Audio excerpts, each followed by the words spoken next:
We have fought hard for change, and now is the time to demonstrate our commitment to rebuilding the Ghana we want through unity and understanding.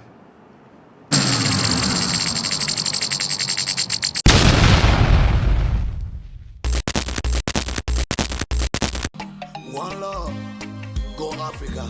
Hello, welcome everyone, kings and queens, ladies and gentlemen, brothers and sisters, dear colleagues, dear friends in the continent, and to those who are in the diaspora. My prophecy has come true. A few days ago, I shared the video concern about the issue of LGBTQ plus bill that was supposed to be signed by President of Ghana, Nana Akufo, and Nana Akufo didn't sign the bill, and the coming president, President John Mahama, is the one who said he would sign the bill to become a law. So after the statement of the President-elect of Ghana, John Mahama, concerning about the issue of anti-LGBTQ bill, the IMF is threatening to suspend all funding to the Ghanaian government following the country's approval of its anti-LGBTQ law. So I'm sure after IMF, US is coming, European Union is coming to put sanctions on Ghana. But one thing I want to tell the people of Ghana and the government of Ghana, let us remove the US military base in your country.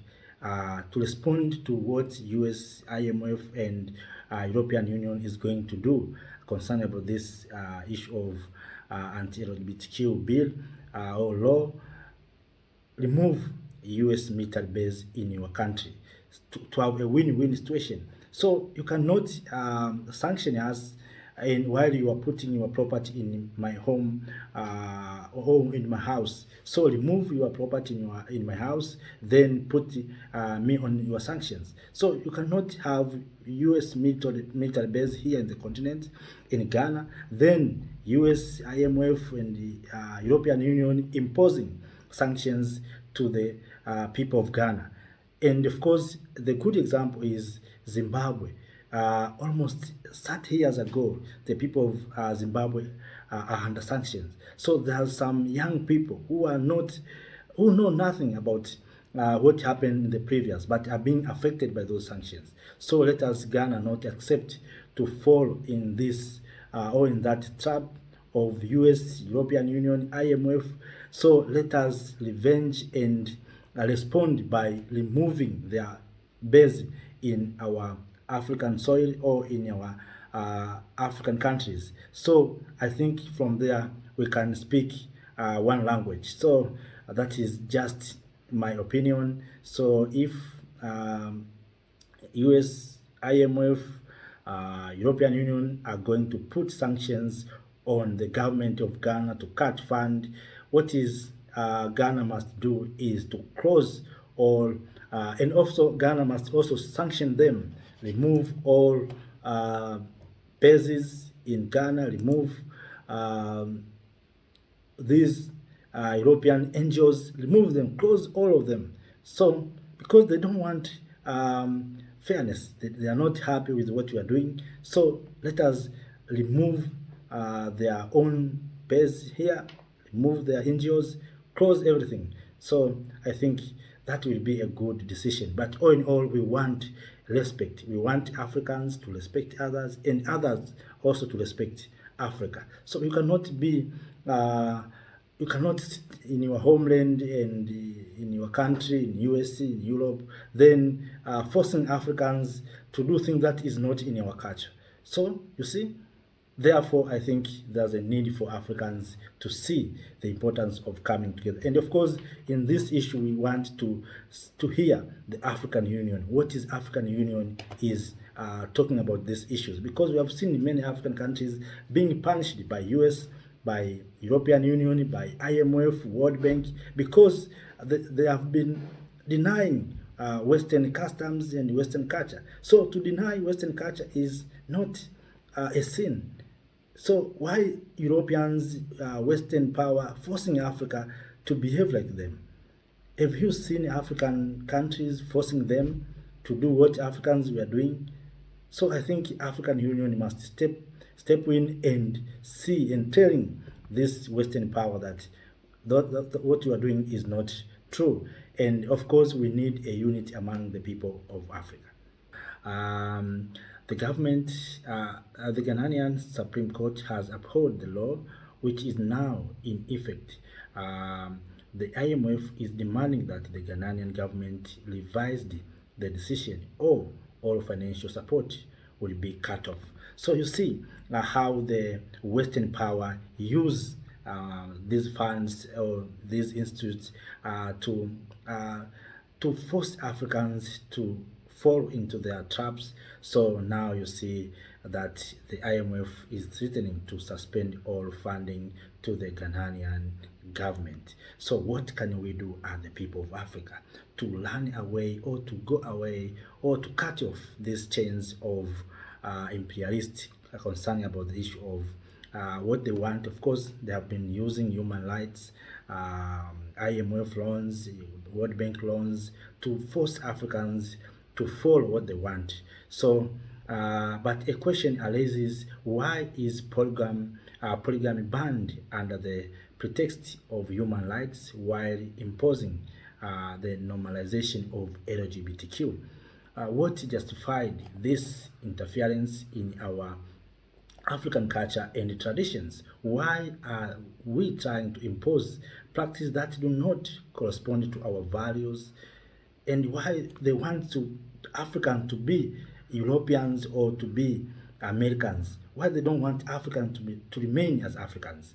So Africa has a unique cultural richness. Our traditions, through imperfect, deserve to be protected for future generations. We want our children and grandchildren to grow up in our environment that respects our heritage.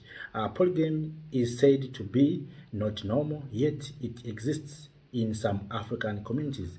Why then are foreign standards imposed on us while claiming to respect cultural diversity? You can see the money used to help us is often money stolen from Africans. So they are telling us that they have given us fund, but this all amount of money that they are being provided to African countries, these money are coming from our own resources, you see. So, but they use the same money, our own money, to punish us. So these traditional funds only aim to subject us to ideologies contrary to our value. In Africa, we have never seen an African president go and impose laws on customs in other countries. So why this systematic interference in our policies happening in Africa?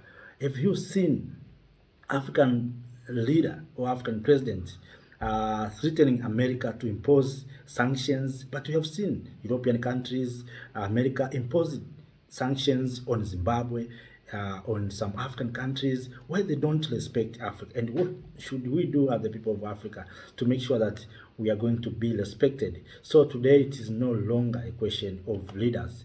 It is the African youth who are raising up to defend their values.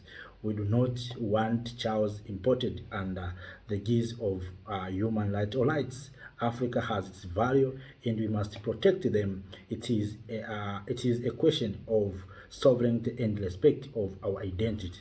So, my dear kings and queens, of course, I've been saying this many times that for Africa to become or to be respected, we need to come together. We cannot fight America or European countries if we are so divided. Ghana itself cannot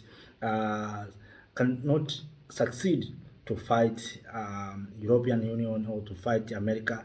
It needs all of us, the people of Africa. And that's why you see we have been saying we need our leaders to be mobilized or to come together in Ouagadougou to meet this young leader of Burkina Faso to see how we can liberate this continent. So now you see Ghana is under threat from IMF that they are going to cut off funds. So it means if there's projects that is going on, those projects will stop. So it means the people will suffer if those projects may be roads or infrastructures.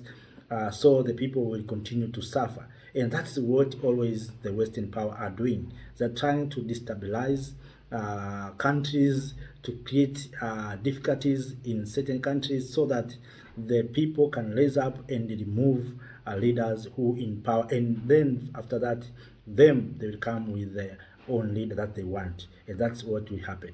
So my dear kings and queens, that is what is happening right now in Ghana. That IMF is threatening the new president of Ghana, John Mahama, and of course have been said this, that the new president will face challenges, will face difficulties, because and of course even President Nanhado, he knows very well what he's doing. He is nearby this Western power, and of course the failure of the political party owned by President Nana, of course Nana also will be a problem of this issue, because I know that Nana was one of the best friends of the West, and the West is the ones who are always trying to impose this cultural, this Western culture to African people. But all in all, I hope the people of Ghana will stand with their presidents, will stand together, and all the whole continent of Africa needs to come together. We have seen what happened to Uganda, to President Museveni. Some of political leaders and government officials have been sanctioned by America, that you are not supposed to go to America. That's something that, of course, I want to ask to my dear colleague, dear friends, why African leaders are always being suspended to enter America. What is there in America? If you will be sanctioned, you are not supposed to enter America. What are you going to lose? What are you going to lose? America is not the heaven. America is not maybe something that if you don't go there, you cannot survive. So our leaders must accept that we are going to remain here in the continent. Despite America has imposed sanctions, we will remain here. We are not here, or we are not being leaders to travel to America or to travel to Europe. So let us Europeans remain in their own countries, and let us America remain in their own countries. So, and one thing that I want to tell to the people of Ghana, let us remove the U.S. military base. I think Ghana will be respected. If Ghana will face this challenge, first of all, to respond to this, Ghana has to remove U.S. military base in Ghana, in Accra. Then you will see U.S. will keep quiet. So in response to this, Ghana has to close and remove the U.S. military base. So I think it will be in a win-win situation. So those are just my opinions, but all in all, my dear kings and queens, that is what's happening right now in Ghana. Thank you.